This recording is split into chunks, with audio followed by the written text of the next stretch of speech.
ओम शांति। 23 फरवरी 2024 के बाबा के साकार मधुर महावाक्य। मीठे बच्चे, अपना चार्ट रखो तो पता लगे कि हम आगे बढ़ रहे हैं या पीछे हट रहे हैं। देह अभिमान पीछे हटाता है, देही अभिमानी स्थिति आगे बढ़ाती है। प्रश्न: सतयुग के आदि में आने वाली आत्मा और देरी से आने वाली आत्मा में मुख्य अंतर क्या होगा? उत्तर: आदि में आने वाली आत्माएं सुख की चाहना रखेंगी, क्योंकि सतयुग का आदि सनातन धर्म बहुत सुख देने वाला है। देरी से आने वाली आत्मा को सुख मांगना आएगा ही नहीं, वे शांति शांति मांगेंगे। बेहद के बाप से सुख और शांति का वर्षा हर आत्मा को प्राप्त होता है। ओम शांति। भगवानुवाच। जब भगवानुवाच कहा जाता है तो बच्चों को श्री कृष्ण बुद्धि में नहीं आता, बुद्धि में श्री बाबा ही आता है। मूल बात है बाप का परिचय देना, क्योंकि बाप से ही वर्षा मिलता है।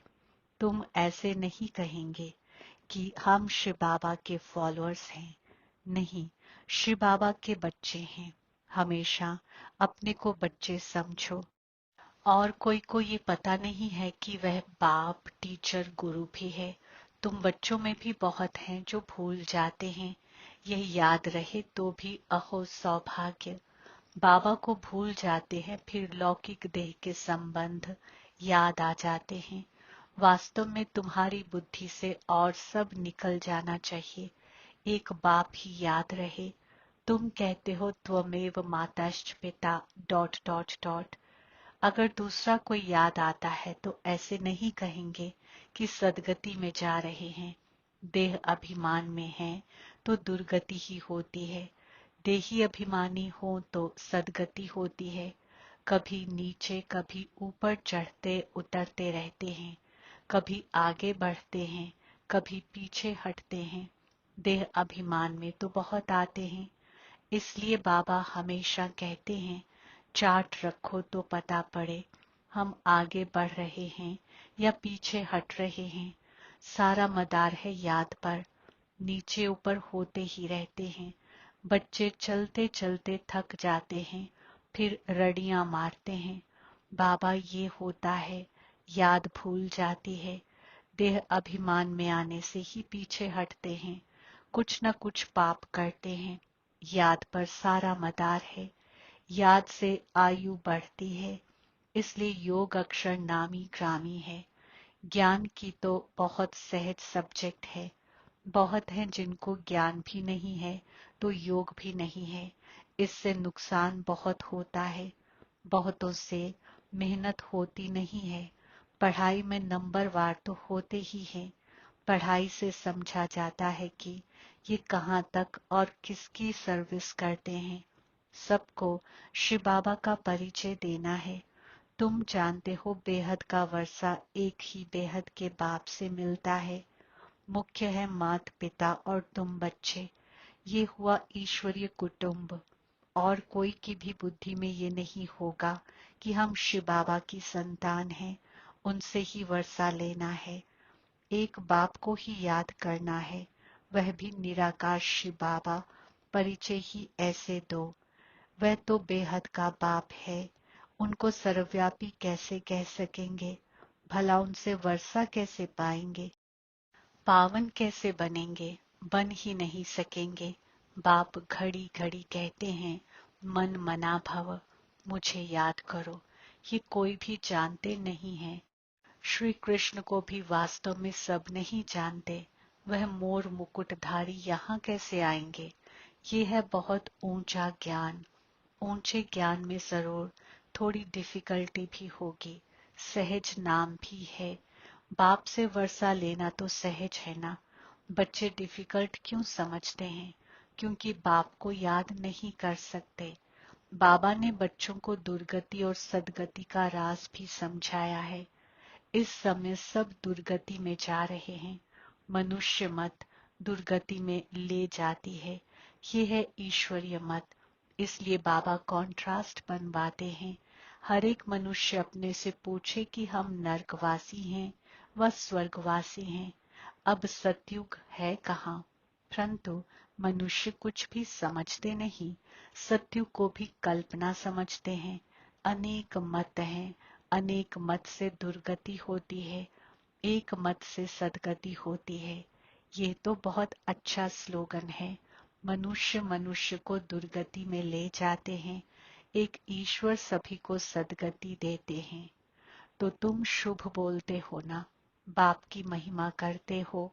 वे सर्व का बाप है, सर्व की सदगति करते हैं।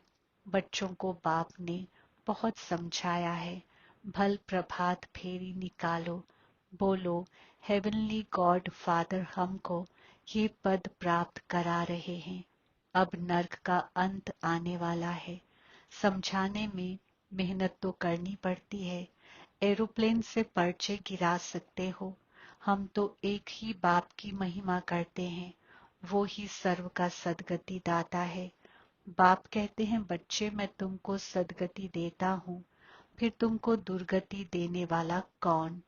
कहा जाता है आधा कल्प है हेवन, फिर हेल।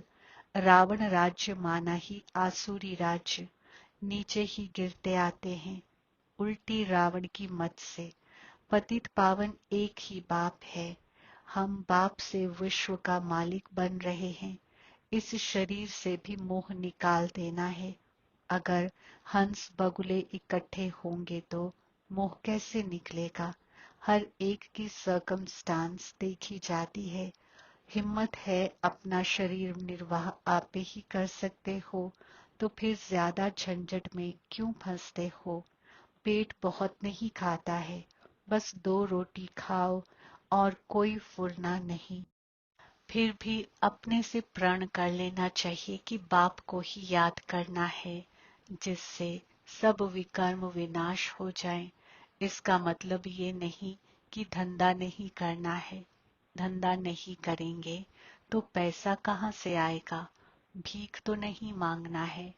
ये तो घर है, शिव बाबा के भंडारे से खाते हैं। अगर सर्विस नहीं करते हैं तो मुफ्त में खाते हैं, तो गोया भीख पर चलना होता है। 21 जन्म फिर सर्विस करनी पड़ेगी। राजा से लेकर रंक तक सब यहाँ हैं। वहां भी हैं, परंतु वहां सदैव सुख है, यहाँ सदैव दुख है। पोजीशन तो होती है ना। बाप से पूरा योग रखना है, सर्विस करनी है। दिल से पूछना है कि हम यज्ञ की कितनी सेवा करते हैं। कहते हैं ईश्वर के पास सब हिसाब बना बनाया है, उसको साक्षी होकर देखा जाता है कि इस चलन से क्या पद पाएंगे। ये भी समझ सकते हैं कि श्रीमत पर चलने से कितना ऊंच पद पाएंगे, ना चलने से कितना कम पद हो जाता है। ये सब समझने की बातें हैं। तुम्हारे पास प्रदर्शनी में कोई भी धर्म वाला आता है, बोलो बेहद के बाप से बेहद के सुख शांति का वर्षा मिलता है। बेहद का बाप ही शांति दाता है, उनको ही कहते हैं शांति देवा। अब कोई जड़ चित्र थोड़े ही शांति दे सकेगा। बाप कहते हैं तुम्हारा स्वधर्म है शांत। तुम शांति धाम में जाना चाहते हो, कहते हो शिव बाबा शांति दो, तो बाप क्यों नहीं देंगे? क्या बाप वर्षा नहीं देंगे बच्चों को? कहते हैं शिव बाबा सुख दो, वह तो हेवन स्थापन करने वाला है, तो सुख क्यों नहीं देंगे? उनको याद ही नहीं करेंगे, उनसे मांगेंगे ही नहीं, तो वे देंगे भी क्या? शांति का सागर तो बाबा ही है ना। तुम सुख चाहते हो, बाप कहते हैं शांति के बाद फिर सुख में आना है। पहले पहले जो आएंगे वे सुख पाएंगे, देरी से आने वालों को सुख मांगना आएगा ही नहीं, वे मुक्ति ही मांगेंगे। पहले सब मुक्ति में जाएंगे, वहां तो दुख होगा ही नहीं। तुम जानते हो हम मुक्ति धाम में जाकर फिर जीवन मुक्ति में आएंगे, बाकी सब मुक्ति में चले जाएंगे। इसको कयामत का समय कहा जाता है। सबका हिसाब किताब चुकतू होने वाला है। जानवरों का भी हिसाब किताब होता है ना। कोई कोई राजाओं के पास रहते हैं, उन्हों की कितनी पालना होती है, रेस के घोड़ों की कितनी संभाल होती है, क्योंकि घोड़े तीखे होंगे तो कमाई अच्छी होगी, धनी जरूर प्यार करेंगे। ये भी ड्रामा में नोंद है, वहां ये होते ही नहीं। ये रेस आदि बाद में शुरू हुई है। ये सारा बना बनाया खेल है। सृष्टि के आदि मध्य अंत को भी अब तुम जान गए हो। आदि में बहुत थोड़े मनुष्य होंगे। हम विश्व पर राज्य करते रहेंगे। हर एक समझ सकते हैं कि हम बन सकते हैं व नहीं। हम बहुतों का कल्याण करते हैं, इसमें मेहनत करनी पड़े। जबकि बाप मिला है। दुनिया वाले तो आपस में लड़ते झगड़ते रहते हैं, विनाश के लिए क्या क्या बनाते रहते हैं। ऐसे ऐसे बॉम्ब्स बनाते हैं जिससे आग लग जाए। भंभोर को आग कोई कम थोड़ी ही लगेगी, बुझाने वाला कोई रहेगा नहीं। ढेर बॉम्ब्स बनाते रहते हैं, उसमें गैस पॉइजन आदि डालते हैं जो हवा चलने से ही सब खत्म हो जाएंगे। मौत तो सामने खड़ा है। इसलिए बाप कहते हैं वर्षा लेना हो तो लो, मेहनत करो। टू मच धंधे आदि में मत जाओ। कितना चिंतन रखना पड़ता है। बाबा ने इनको तो छुड़ा दिया। अब ये छीछी दुनिया है। तुम बच्चों को बाप को याद करना है, जो तुम्हारे विकर्म विनाश हो जाएं और बाप से वर्षा ले लेवे। बहुत प्यार से याद करना है। लक्ष्मी नारायण का चित्र देखने से ही दिल खुश हो जाता है। ये हमारा एम ऑब्जेक्ट है। भल पूजा करते थे, परंतु ये मालूम थोड़े ही था कि हम ये बन सकते हैं। कल पुजारी थे, अब पूज्य बन रहे हैं। बाबा आया तो पूजा छोड़ दी। बाप ने विनाश और स्थापना का साक्षात्कार कराया ना। हम विश्व के मालिक बनते हैं। ये तो सब खत्म होना है। फिर हम क्यों ना बाप को याद करें। अंदर में एक की ही महिमा गाते रहते हैं। बाबा आप कितने मीठे हो। तुम जानते हो हम सब आत्माओं का बाप वह एक ही है। उनसे ही वर्षा मिलता है। हम भक्ति मार्ग में उनको याद करते थे। वह परम धाम में रहने वाला है, इसलिए तो उनका चित्र भी है। अगर आया ना हो तो चित्र क्यों होता। शिव जयंती भी मनाते हैं। उनको कहा ही जाता है परम पिता परमात्मा। बाकी तो सबको मनुष्य या देवता कहा जाता है। सबसे पहले आदि सनातन देवी देवता धर्म था, पीछे और धर्म हुए हैं। तो ऐसे बाप को कितना प्यार से याद करना चाहिए। भक्ति मार्ग में तो बहुत रड़ियां मारते हैं, अर्थ कुछ भी नहीं जानते। जो आया महिमा करते रहते हैं। अनेक स्तुतियां हैं। बाप की स्तुति क्या करेंगे। तुम ही कृष्ण हो, तुम ही व्यास हो, तुम ही फलाना हो, डॉट डॉट डॉट। ये तो ग्लानि हुई। बाप का कितना अपकार करते हैं। बाप कहते ड्रामानुसार ये सब मेरा अपकार करते हैं। फिर मैं आकर सर्व का उपकार, सर्व की सदगति करता हूँ। मैं आया हूँ नई दुनिया स्थापन करने। यही हार जीत का खेल है। 5000 वर्ष का बना बनाया ड्रामा है। इसमें जरा भी फर्क नहीं हो सकता। ये ड्रामा का राज बाप बेकर कोई समझा न सके।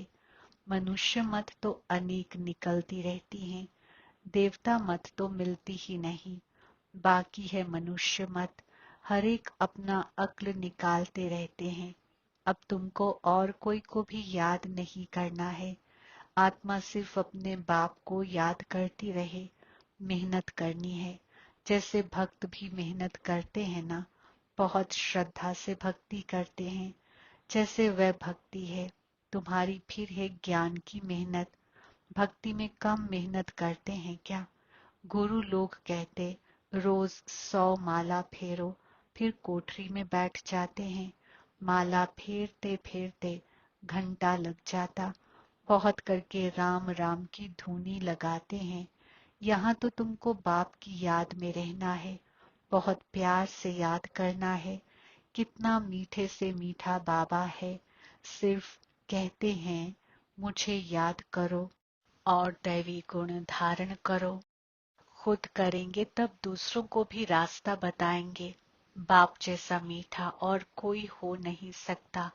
कल्प के बाद तुमको मीठा बाबा मिलता है, फिर पता नहीं ऐसे मीठे बाप को क्यों भूल जाते हो। बाप स्वर्ग का रचयिता है तो तुम भी जरूर स्वर्ग के मालिक बनते हो, परंतु कट अर्थात जंग उतारने के लिए बाप को याद करो। न याद करने की ऐसी कौन सी मुसीबत आती है? कारण बताओ, क्या बाप को याद करना डिफिकल्ट है? अच्छा, मीठे मीठे लकी सितारों प्रति माता पिता बाप दादा का याद, प्यार और गुड मॉर्निंग। रूहानी बाप की रूहानी बच्चों को नमस्ते। हम रूहानी बच्चों की रूहानी बाप दादा को याद, प्यार, गुड मॉर्निंग, नमस्ते और शुक्रिया। धारणा के लिए मुख्य सार। पहला पॉइंट, शरीर निर्वाह अर्थ कर्म जरूर करो, लेकिन टू मच झंझटों में नहीं फंसना है। ऐसा चिंतन धंधे आदि का ना हो जो बाप की याद ही भूल जाए। दूसरा पॉइंट, अनेक मनुष्य मतों को छोड़ एक बाप की मत पर चलना है। एक बाप की महिमा गानी है। एक बाप को ही प्यार करना है, बाकी सबसे मुंह निकाल देना है। वरदान, बेहद की वैराग्य वृत्ति द्वारा पुराने संस्कारों के वार से सेफ रहने वाले मास्टर नॉलेजफुल भव। स्पष्टीकरण, पुराने संस्कारों के कारण सेवा में व संबंध संपर्क में विघ्न पड़ते हैं। संस्कार ही भिन्न भिन्न रूप से अपनी तरफ आकर्षित करते हैं। जहाँ किसी भी तरफ आकर्षण है, वहां वैराग्य नहीं हो सकता। संस्कारों का छिपा हुआ अंश भी है तो सम्य प्रमाण वंश का रूप ले लेता है, परवश कर देता है। इसलिए नॉलेजफुल बन बेहद की वैराग्य वृत्ति द्वारा पुराने संस्कारों, संबंधों, पदार्थों के वार से मुक्त बनो तो सेफ रहेंगे। स्लोगन, माया से निर्भय बनो और आपसी संबंधों में निर्माण बनो। ओम शांति।